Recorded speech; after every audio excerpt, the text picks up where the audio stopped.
बनवला मला हुकमाचा काढून एका हुकमाचा माझ्या काढून एका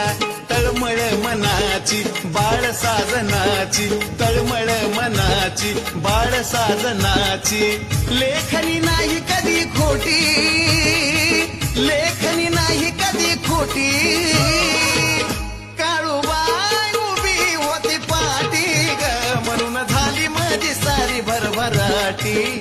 काळूबाई उभी होती पाठी ग म्हणून झाली माझी सारी भरभराटी